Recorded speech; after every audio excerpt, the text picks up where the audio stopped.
ढंग से भंग है क्या, इस तरह हम आपको बताते हैं। फैसलाबाद ज़रई यूनिवर्सिटी के साइंसदानों का इनकलाबी कदम जनाब, भंग के पौधे की छाल से जरा से कुछ धागा तैयार कर लिया है। ये धागा अब क्या कुछ करेगा, इससे क्या क्या बनेगा और क्या बनकर क्या होगा, ये देखते हैं यूसुफ चीमा की रिपोर्ट में। मलबूसात होंगे अब जरासीम कुश। फैसलाबाद ज़रई यूनिवर्सिटी के शोभा फाइबर एंड टेक्सटाइल ने भंग की छाल से जरासीम कुश धागा तैयार कर लिया। फाइबर्स हमारे पास सेपरेट होके आ जाते हैं, तो वो हार्श होते हैं, उनकी फील जो होती है हार्श होती है, हम उनको प्रोसेस नहीं कर सकते कॉटन के साथ। तो उनकी प्रोसेसिंग के लिए सबसे पहली चीज़ तो ये है कि हमें इसमें से बहुत सारी इम्प्योरिटीज़ को रिमूव करना पड़ता है। सेकेंडली हमें उनको सॉफ्ट करना पड़ता है। तो इम्प्योरिटीज़ को रिमूव करने के लिए हम फाइबर्स जो है उनको प्री ट्रीट करते हैं। उसमें हम डिफरेंट टाइप के उनके ऊपर ट्रीटमेंट करते हैं, जिसमें हमने स्कवरिंग की, ब्लीचिंग की और मर्सराइजेशन की।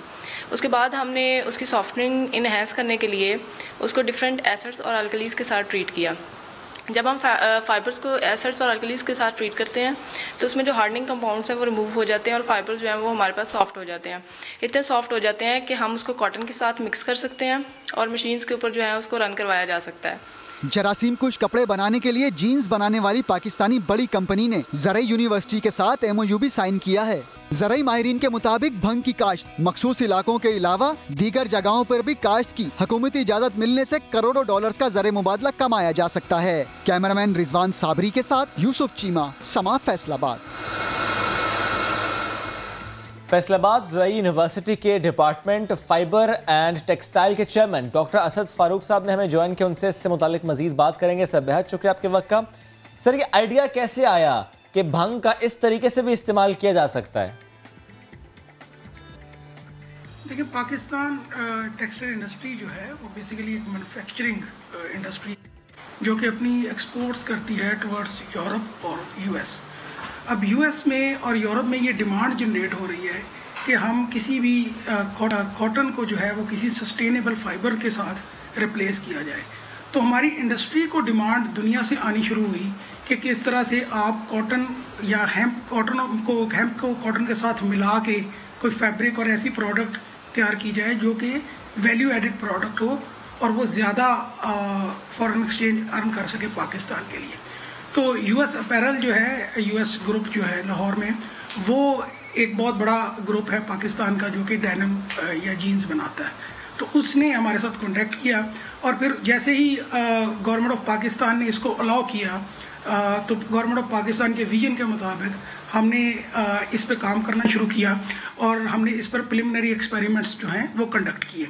इसके लिए हमने जो पाकिस्तान की इंडिजिनस हेम्प थी जो कि पाकिस्तान में वाइल्ड ग्रो करती है, उससे हमने फाइबर्स को एक्सट्रैक्ट किया है और आफ्टर द एक्सट्रैक्शन हमने इस पर मुख्तलिफ प्रोसेसेस अप्लाई किए हैं और अप्लाई करके इसको यार्न में कन्वर्ट किया है और देन हमने इससे जीन्स तैयार की है।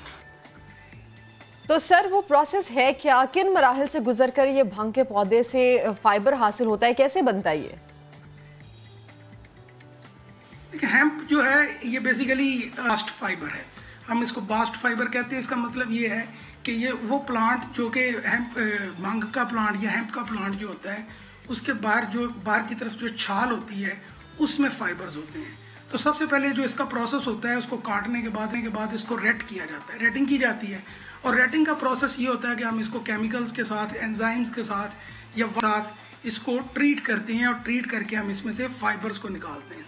तो नेक्स्ट प्रोसेस ये हार्ड फाइबर्स होती हैं, पहले इनमें जो इसके रेजिड्यूज रह जाते हैं, पेक्टिन और लिग्निन वगैरह, इसको उतारा जाता है मैकेनिकल प्रोसेसेस के साथ। उसके बाद फिर इसको केमिकली ट्रीट करके सॉफ्टन करने की कोशिश की जाती है ताकि ये इतना सॉफ्ट हो जाए कि ये कॉटन के साथ ब्लेंड हो जाए और इस पर अच्छी तरीके से ट्विस्ट चढ़ सके।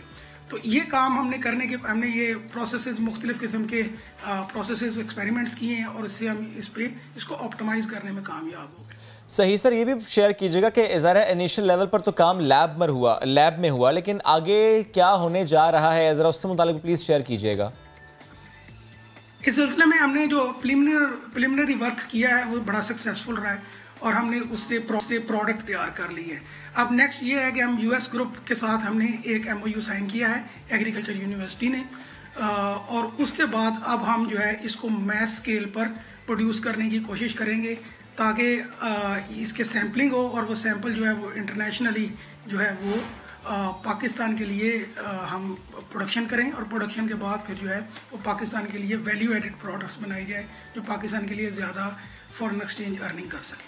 सर, क्या तनासुब होता है भंग के फाइबर और कॉटन की जो जीन्स बनती है उसमें, ये क्या फीसद होती है इसकी?